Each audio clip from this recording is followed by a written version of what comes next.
aya basi emberanga basodo kubatenga etambo nakulwa jjo mukulu Edirisa Musuza bade wali ku Fair Hotel Farewell Hotel yasobodo okubatenga atongoleza album gye Made in Africa wano yasobodo okubatenga tukakasiza nti mu Africa kaddekana abamu ku basajja basodo okubati bakyusiza music industry eye Uganda mu kintu kye bayita internet ye musajja ono gwe bayita Edirisa Musuza tukirize nti abasajja nga Bebe Kulu Chameleone basobola okubati bakola omusingi ogw'enjawulo akaddekano omukulu Eddie Kenzo gwasobodde okubatenga yeyagalira mu buboyogera ku bintu by'endongo okubatenga eyimuse akaddekano Eddie Kenzo tugambe nti akwata kyakuna mu ndongo ye Uganda nga bali abasatu batadde emabbali akaddekano Edirisa Musuza gwe nkutegeezaako omwana we Masaka asobodde okubati tukoledde ebyenjawulo yabasobodde okubati yatongoza albamu ye gye bayita Made in Africa wano yasobodde okubatenga atulagira nti waliwo abayimbi ab'enjawulo yasobodde okubatenga agasse mu albamu eno era nga kuliko omukulu gwe bayita Kanda Bongomoni waliwo omukyala gwe bayita Monica Seka waliwo n'abayimbi ab'enjawulo bangi nnyo byasobodde okubatenga akwatagana nabo okubatenga afulumya album ennyimba 21 wadde nga bayimba nnyo bali mu covid basobodde okubatenga bakaaba mu mbeera eno abajjukira Eddie Kenzo bali mu Ivory Coast nga akaaba abayimbi abali eno mu Uganda basobola okubate bamusekerera nenga akaddekano Edirisa Musuza asobodde okubatenga agamba ebyo byonna byasobola okubatenga bibeerawo afulumiza album nga bamusekerera tewali kibalaga afulumiza album ennyimba 21 esobodde okubatenga zitambula osobola okubatenga ozigula nange zino ennyimba zemba waddeko nziguze buguzi ku Spotify yinza okubatenga ozifunayo iTunes zonna nosobola okubatenga ozifunako ennyimba ezo ez'omukulu gwe bayita Edirisa Musuza yasobodde okubatenga press conference yasobodde okubatenga yogera bingi nnyo byasobodde okubatenga ayitamu embeera gyesobola okubatenga ayitamu site ze mu Ivory Coast yasobodde okubatenga yakabino kaaba ng'atubulira ku mbooze ngo yasobola okubatenga etambula bingi nnyo byasobodde okubatenga bitambula n'ekyenjalo kyesobodde okubatenga akola Edirisa Musuza yasobodde okubateera yazemu n'akayimba kabayita Born in Africa ak'omukulu gwe bayita Fire Bongo Lutaya ngenda kubatenga kakuwamu okawulire n'embeera nga yasobodde okubatenga etambula Eddie Kenzo ng'atubulira ku albamu ye yabadde ayogera nnimi bbiri Oluganda n'Oluzungu Edirisa Musuza wuno ng'atubulira ku albamu ye nga yasobodde okubatenga etambula bagiyita Made in Africa eno ne yesookedde ddala albamu nyingi zasobodde okubatenga akola wetuba tuwerabidde Edirisa 2014 ina albamu gye bayita City ya Rose abajjukira obulungi City ya Rose eyo yasobola okubatenga emmanyisa ensi zonna nategeera nti n'abazungu basobola okubate bakakasa nti Edirisa Musuza wadde tamanyi Luzungu n'Oluganda lwasobola okubatenga lumweyimirira paka akadde kano yakola albamu gye bayita Zero to Hero mwagwa 2016 gye bayita Biology 2017 gye bayita Roots 2018 awo naggatako singles ez'enjawulo paka ku albamu eno gye bayita Made in Africa bwesobodde okuba atenga etambula Musuza wuno ng'atubuulira albamu yonna kyavudde ku ky'okubatenga agifulumya. I started in 2019. Can't believe. We have songs here that I started on 2019. We went 2020 and 2021.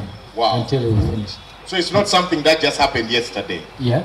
It has taken time for you It is a long to journey. plan. Even some of the songs I'm going to play, I did them in Ivory Coast. Some of the songs I recorded in the USA, I recorded in France, I recorded in Ivory Coast, and then Senegal. Ndowooza omulidde Edirisa nga ategeeza nti ennyimba ezisinga yasobola okubatenga zikolera mu covid we yali mu Ivory Coast yasobola okubatenga meeting omukyala gwe bayita Monica Seka yali naye covid emukwatidde mu Ivory Coast ne basobola okubate bakola remix oluyimba olwo bayita Misua era basobola okubate balumastalingira side z'omu France producer babayita Momo Waka gwe yasobodde okubatenga ategeeza yakola akayimba ke bayita Misua remix bakaba mastalingira mu France eyo ne kasobola okubatenga kanyuma bulungi nnyo Eddie Kenzo wuno atunyumiza ku mboozi Ivory Coast ngo yasobola okubatenga etambula ategeezeza nti yali agenda kubatenga yitta n'okwetta olw'embeera nti yali emususeeko wuno atubuulira ono Lunzijukiza ebintu bingi nnyo because nali down like so down. Nasooka nenfuna apartment nga tugisasula around 200 USD nga ndaba nyingi okuba ng'osasula emitwalo gya Uganda almost like 7-8 per day nga ndaba that's a lot of money and I'm like hey, this is a lot of money. But unfortunately, na getting depressed in that house. Nga ndabe nyumba enfundiridde. I'm thinking I'm not allowed to go back home. I'm thinking about my kids. The food is very bad. I have a very sensitive stomach, and I was depressed. So I started getting thoughts, and I'm like, man, I think I should kill myself. I don't know why I started thinking like that. But whatever the count of being depressed, uliro oyagala oveewo ndaba buli kimu kifu buli kimu tekisoboka aya basi ng'atunyumiza ku mboozi eya Ivory Coast awo yakabye n'okukaaba bwe yajjukidde embeera gyesobola okuba ate ng'ayitamu. Yategeezezza nti mu Ivory Coast lockdown gyesobola okuba ate nga emulemerako yasobola okuba ate nga asaliza miliyoni nga 3 yembeera yasobola okuba ate nga lyegera kumutuusa okuba ate nga yetta kibayita suicide. Eddie Kenzo wuno ng'atubuulira ensaasaanya ze yasaasaanya miliyoni 3 wadde nga bamu bawaka naye yagambye yezi yasobola okuba ate nga spendinga. It was very difficult because we spent over 300 million. There is no way boyinza okuba nga spendinga busaving bwo bwonna sente zewabikozeemu kino ng'olaba just yoteeka mu mmere nakweba in a period of only 4 months. You have to go crazy. So we spent a lot of money. Naye nebaza abantu abanyambako abamikwano gyange. There is a man from Arua.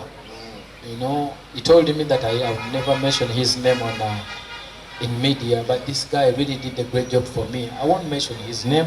He lives in Nigeria, but he's a Ugandan from home. That guy sent me 10,000 US. Aya basi Edidisa nga tunyumiza ku mboozi ye album gye bayita Made in Africa eriko ennyimba 21 esobodde okuba ate nga zitambula. Kadde kati ziri ku platform ez'enjawulo osobola okuba ate nga ozigula. Oyinza ogenda ku platform zonna ezitunda endongo ojja kuba ate nga ozisangayo audio music yenna nga bwasobodde okuba ate nga atambula. Tutegeezeza nti ngali mu Ivory Coast yasobola okuba ate nga afuna kyaso ku meeting omukyala gwe bayita Monica Seka eyakuba akayimba ke bayita Misuwa yasobola okuba ate nga mu meeting nga namutegeeza nti Uganda eri akayimba ke bayita Misuwa kasobola okuba ate kakwata myaka gya 9 myaka gya 8 yonna kakwata awo ne yasobola okukwata nga Eddie Kenzo afuna chance omukyalo nakolamu akayimba ke bayita Misuwa akali ku albamu yeno. Monique Seka, she's born in Ivory Coast, but lucky enough she was also locked down. She lives in Paris. Abeera France yabeera obulamu bwe bwonna n'abaana be gy'abazaalidde. Manya abayimbi ba West Africa ensi zaabwe zaagwamu entalo kati ensi bwe zigwamu entalo abayimbi badduka bagenda ne babeerawo. Bayimbi ba France abasinga abayimbi ba Mali, Senegal, they are all in France and Europe yes. In particular bonna babeera Europe. Most of big artists gwenna gwokoonako n'ogamba ono babeera Bulaya kubanga ensi zaabwe zaali teziri settled. Kati nze ne ngamba bane njagala kukola ki kulaba kukoya omukyala kubanga Uganda yakuba Uganda n'agiteeka ku ki ku ttaka. So njagala kumulabako ne bamukubira n'abagamba nange njagala nnyo Eddie Kenzo, love City Rose and all that and Maria Rosa mumuleete wange mufumbire ekijjulo. Nali ndi a little bit kubanga omanyi nabeeranga down ye ne bamugamba teyewulira bulungi naye woba obusobodde omuyamba n'ojja jangu kati nesitula najja ku owange bali bamfunidde apartment netunyumyamu ne bukiripusobo gye buli ku YouTube nga tunyumyamu tamanyi luzungu amanyi lufaransa lokana lulimi lwabwe. Aya basi Edilisa nga tunyumiza Made in Africa kanjije nkuba ate nga nkubuulira Made in Africa ennyimba zonna gesobodde okuba ate nga zitambula onaobusizira okuba ate nga nga nkyakubulira ku Edilisa Musuuza ennyimba zonna nga busobodde okuba ate nga oziwulira zogenda okuba ate nga owulirako bazimastalingidde mu nsi ez'enjawulo nga France, America n'ensi ezisinga music omulungi sound omulungi gowulira nti wa mulembe nnyo. Baproducer ab'enjawulo basobodde okuba ate nga akola nabo. Producer official bamwita Style yasobodde okuba ate nga akwata mu nnyimba ez'enjawulo. Wano n'omukulu Eddie Kenzo yasobodde okuba ate nga ategeeza ku albamu kuno kwennyini kuliko n'oluyimba lw'omukulu gwe bayita Kanda Bongo Man gwe bayita Money era yategeeza nti okuva omukulu gwe bayita Balamu yaleeta omukulu gwe bayita Kanda Bongo Man awo yasobola okuba ate nga afulira chance okumitinga omukulu gwe bayita Kanda Bongo Man n'amugamba nti Kanda Bongo Man yajja mu Uganda n'amutegeeza njaga kulaba ku mukulu gwe bayita Edilisa Musuuza ne buli obwana obw'Amasaka Kids Africana awo ne babuyita ne Edilisa Musuuza kwe kuba ate ya mu meeting Entebbe. Edilisa wuno atubuulira Kanda Bongo Man yamulaba atya. Kana Bongo Man roots when Balaam brought him before even going to Ivory Coast before even going to Ivory Coast. Yes. So I met Kana Bongo Man. He told Balaam bring me Kenzo. Yes. Wow. I didn't even know that he knows me and he told Balaam get me Kenzo. So Balaam called me and he's like Mzee Kanda Bongo Man wants to meet you. Nemu meeting by that time he was coming from the president I think. Yes. Yeah. Nangamba man, I really love what you do. Wow. I've seen many African artists coming up. I've been following African music since our days with our people. But trust me, you are unique. First and foremost, you are selling your language. You are very original. You are doing original music. You are selling Africa to the world. I really appreciate the fact that you use young people in your music video the kids. In fact, nabona abantu manantuma nangamba mpitira ku Masaka Kids. Yali agala Masaka Kids and Ghetto Kids were busy. So nentumia ba Masaka Kids all the way from Masaka to come and meet him. He was very happy to see them. We met in Entebbe. So nangamba, you know what, Eddie, I want to give you a gift. I'm like, which gift? Go back, redo money. Aya basi ndowooza owulidde ekirabo Kanda Bongoman kwesobola okuba ate nga muwa yamwebaza olw'okuba nti endongo ye asobodde okuba ate nga agisitula n'ekyenjalo kyesobola okuba ate nga ateekamu kwe kuba ate nga ayambye abaana abato emijiji emito nga bw'owulidde nti yateekamu abaana Masaka Kids Africana basobola okuba ate nga bafuna chance nawo ne bamumiitinga omukulu gwe bayita Kanda Bongoman we yajjira mu Uganda wano asobodde okuba ate nga ategeezezza ennyimba ku alubamu eno kuliko ennyimba zimujjukiriza ebingi nnyo wano n'oluyimba lwasobodde okuba ate nga akolera Rema Namakula ng'ajjukira embeera Rema gyesobola okuba ate nga amuyisaamu soko ulire nga tugamba Kinzu akakayimba nakakola ndi in fact akakayimba nakakola ndi USA wawulire ebyo ebizibu byatokako simanye Rema bamutute ere nakola akayimba nakakola ne guy bamuyita Tribe Mark is an upcoming in America promising rapper, very good one. In fact, agenda ku signing very soon. Neekone, so mwana beautiful. Ye musuza wanono ulira akayimba akayimba kano yakayimbi nagamba nti Obalema yayina amaalo yagambye nete mukatwala nti akayimbidde Rema ye yagambye twaliwo omukyalo ow'amaalo ayagala okwemulisa buli kadde ulira musuza kumenyo kulwekitibwa kyosagala obe mwangu n'abali abaagala ebyamangu mwana tokolanga ebyekyalo nga bali abalina amaalo nakuba bayinza okoddamu bubi ne bakatandika okaloleza ebintu bingi bwebuzi. Aya basi Edirisa musuuza wuuyo ng'atubulya ku mbeera nga wesobola okuba ate ng'etambula agambye nti tobeera ng'ow'amaalo abamu bagamba nti nga Rema naye yagambye si bwe kiri wano nayogedde ku alubamu y'omukulu gwe bayita oluyimba lwa Fire Bongo Lutaya lweyasobodde okuba ate nga ddamu lwe bayita Born in Africa yagambye nti kyalibadde kya buswavu nnyo okuba ate nga akoze alubamu nga tekuliko nnyimba lwamu na Uganda yasobola okuba ate nga akikuba nga gwe omukulu gwe bayita Fire Bongo Lutaya ategeeza nti esobodde okuba ate nga akolagana ne family ya Fire Bongo Lutaya ne bamuwa olukusa kwe kuba ate nga azzeemu oluyimba olwo lwe bayita Born in Africa. Fire Bongo Lutaya's family? Yes. Because you know nalaba nga nzizeemu ennyimba Monique Seka then Moni tinengaba banayuganda bano bajja kuyomba bonze ndi mwezalawo so nenonyayo ko munayuganda ki ayinza okubanga naye tukola ki nkola ekintu kino because I have an international band international audience. I perform in Colombia, I perform everywhere, I've performed everywhere. Yes. So I think this song shoots me. Afro Nation. Yeah, Afro Nation, you know, this song shoots me. I can perform this song everywhere, and I sell Bongoli, and I sell Uganda, I sell our ideas Ugandans. I think this song fit me. Like just imagine me on Afro Nation over singing Bonnie, like the show we always attend. What is the name?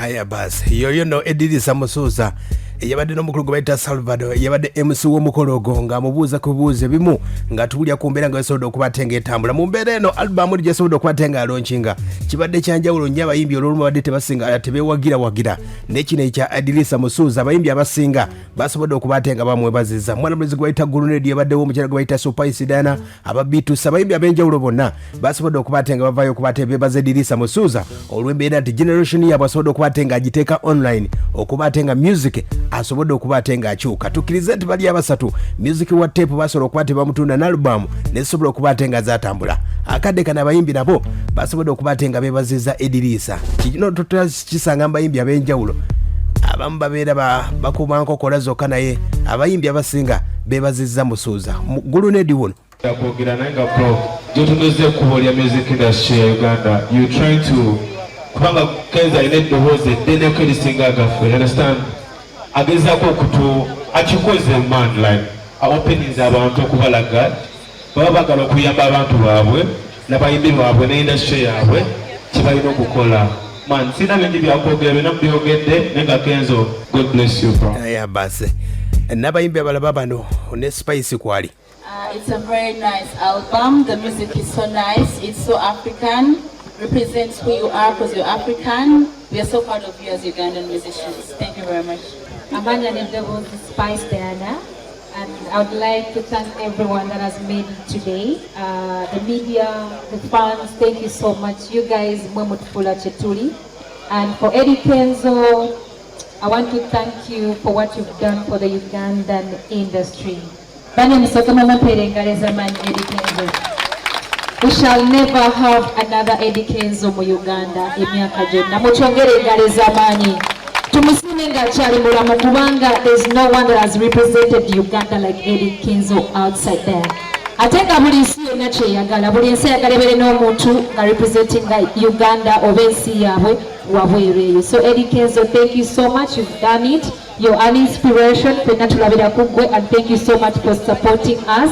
Kubanga byonna byotuseeko wandibadde tetwetaaga ffe abayimbi abaakajja omulembe guno naye webale nnyo Mukama akwongere byonna byosinga okwagala ate album eno bambi mbasaba support it kubanga ye kati embeera gye tugenda okuddamu ng'abayimbi bwe tuba twagala okugenda mu maaso. Thank you so much ladies and gentlemen. I want to thank my brother Eddie Kenzo for the great music. Webale nnyo bambi kyokola. But most importantly, I want to thank you for believing in yourself. Because more than anything, omusajja yekkiririzaamu. But it's up to you. Either ogenda ne Eddie Kenzo oba Eddie Kenzo ajja genda yekka naye tajja kusigala mabega. And much respect to you, my brother. Njagadde okwamplifyinga ekintu kyayogedde eri abantu abatulaba ewaka ne world na gye muli.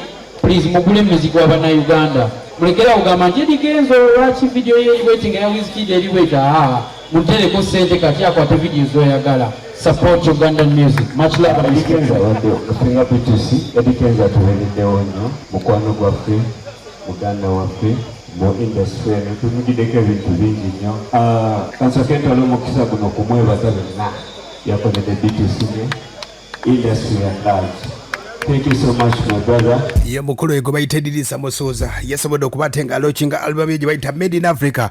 Akadde kano wetuba togeddewo kati nnyo ku kintu kya internet nga wesobodde okubatenga etambula. Ensonga za YouTube wadde tetuyinza kuba tekyali badde kya makulu nnyo naye olw'ensonga nti music asobodde okubatenga yakyuse yavudde ku teepu yadda ku album ate akadde kano ziri online. Bw'oba oyagala kutunda ndongoyo erina kubeera online. Abasajja bali ba Bebe Cool Bobby Wine ku teepu nga basobola okubatenga basookera mpola mpola akadde kano ebintu bisobodde okubatenga bikyuseemu mu ndongo eno nga bwe sobodde okubatenga etambula. Akadde kano ku muntu asinga okubatenga atunda online akadde kano ndowooza ye mukulu gwe bayita Dirisa Musuuza. Bwe mba nnengeddeko wano ku internet ebiri current okusinziira kati ennaku z'omwezi nga ziri asatu oyinza obbiwulira nga luyiseewo n'ogamba ku YouTube akadde kano omukulu gwe bayita Dirisa Musuuza ali mu kakadde kamu emitwalo nkaaga mwenda ba subscriber abamugoberera. Bwe tuba tutundeko ku bakulu be omukulu gwe bayita Bebe Cool. Bebe Cool ali mu mitwalo 13 ali mu views emitwalo ali mu million 3. Dirisa Musuuza ali mu views abakalaba videos ze ku YouTube bali mu million 487. Bw'oba okebedde kamiliyoni ali mitwalo 24 mu 12 abakalaba videos ze bali miliyoni 6. Bw'oba oyawudde wali ku Eddie Kenzo ne ku kamiliyoni zibeera miliyoni nga 47. Kati Eddie Kenzo agatta Bebe Cool ne kamiliyoni ne bakola views miliyoni 9. Eddie Kenzo nasigazaawo miliyoni nga 397 views abafollowinga ku kitimba ku YouTube awo. Nenga wadde YouTube toyiza gamba nti ogeregeranyizaako abeera quality gwosobodde okubatenga ofulumya era n'abantu okugobera olina kubanga olina quality nga wesobodde okubatenga etambula. Toyinza kubatenga weerabira nti abayimbi bano basobodde okubatenga bakitambuza no YouTube okujja. YouTube yatandika ndowooza 2.5 bwe bandabyeko wano omukulu gwe bayita Kenzo yegatta ku YouTube 2.13. Bebe Cool yayingira YouTube 2.9. Kamiliyoni yayingira YouTube yali 2.12. Kati mu nsonga ezo nga zisobodde okubatenga zitambula. Soko ombuli album eno nga bwe sobodde okubatenga bagita Made in Africa. Omukulu gwe bayita Dirisa Musuuza yatandikawo ne City Rose n'aleeta beat. Olw'embeera nti ensonga esobodde okubatenga ekyuka naye ng'amaanyi toyinza kubatenga ogayisa ku basajja abayita aba Bebe Cool, Chameleon, Bobby Wine. Nga bw'ojjukira nti embeera y'ebivule baali batambuza akadde kali kati ebintu byonna bya online. Tiketi zo nozisanga online. Ekivulu n'okiteekera nga kigwa bugwe. Olw'ensonga nti byonna okutambula obulungi nga tebaali basajja bali kubatenga bagazi ekkubo ba Chameleon wa Bebe Cool ne Eddie Kenzo yali badde taliiwo. Akadde kasooka ombulire ku album eyo nga bwe sobodde okubatenga efuluma eriko ennyimba 21.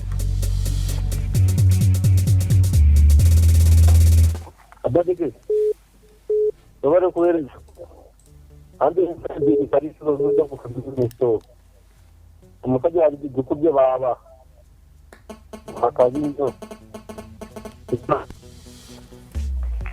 amanyigewo bali kuweereza sewo omanyi omwogezi wano kulimira otyebwala eyo alibamba naye tulina okugula music w'omusajja tumugule tusapotinga ekyaffe naffe tubeereko waggulu webale kuwuliriza balina kumugula nange okumubakubirako wano muguze buguzi kubanga akadde kano bw'oba okebeddeko ku Spotify osobodde okuba ate nga muzije akadde kano naye nga osobola okugenda ku mikutu egy'enjawulo ndabye ku iTunes nayo bamutaddeyo ayaya yonna ojja kuba ate nga omufunayo ennyimba z'Edirisa Musuuza naye nga abaana kati olowooza tebazifunye dda ku kitimba bazitaddeyo dda ezisinga naye sooka otubulira ma albamu yeyo olali kuweereza tatali ana emawe kati nyondo neziko yajja kutambula naye nga na Uganda tetunira okumunoonyaako n'okumugula ne rediyo okumukubako nze tatali ana emawe kati nyondo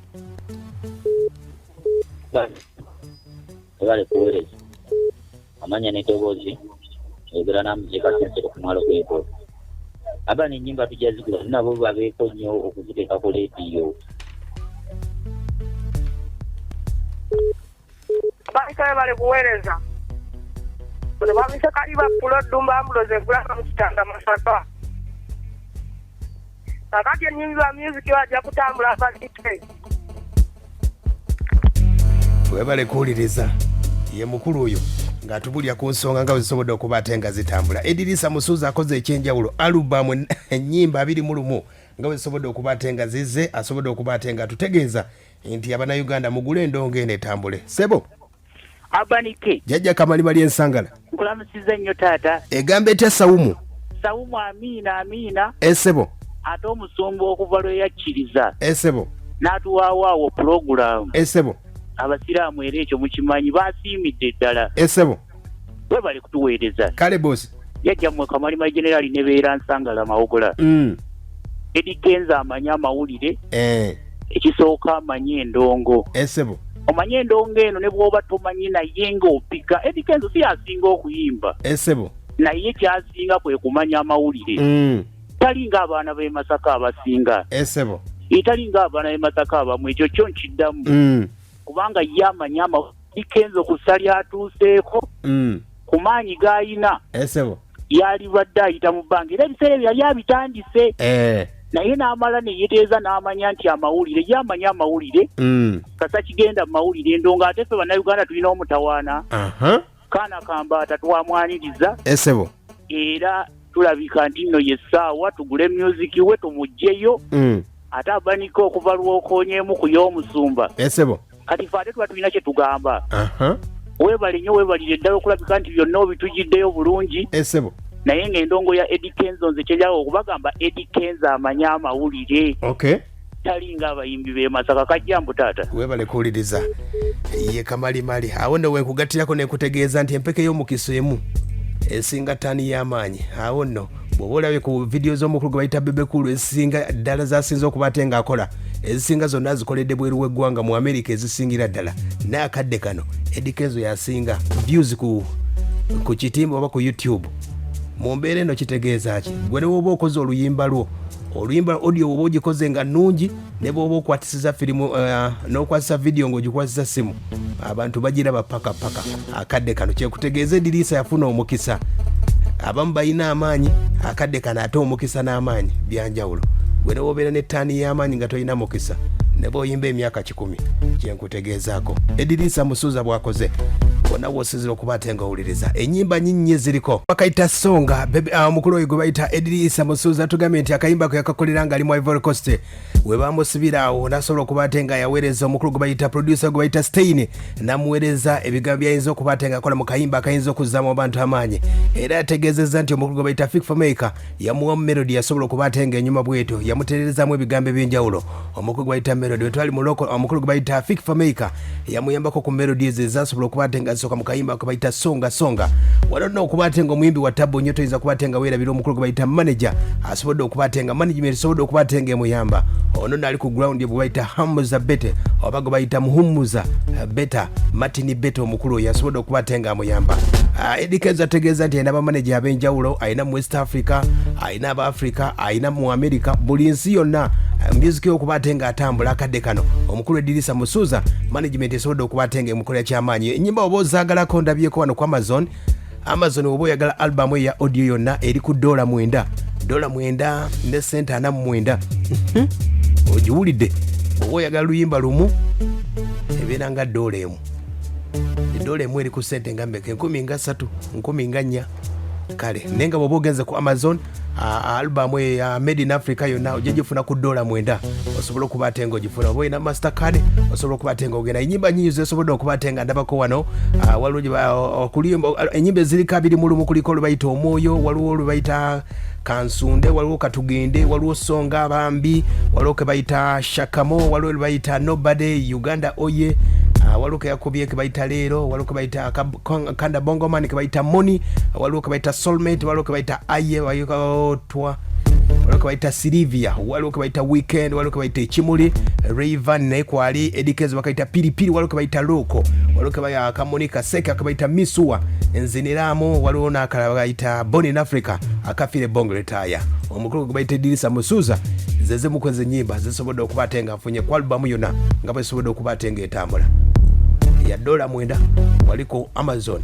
Osobola okuba ate nga ogifunira akadde kano. Embeera esobola okuba ate nga etambula bulungi nnyo, yembeera nga bwesobodde okuba ate nga etambula. Wano nno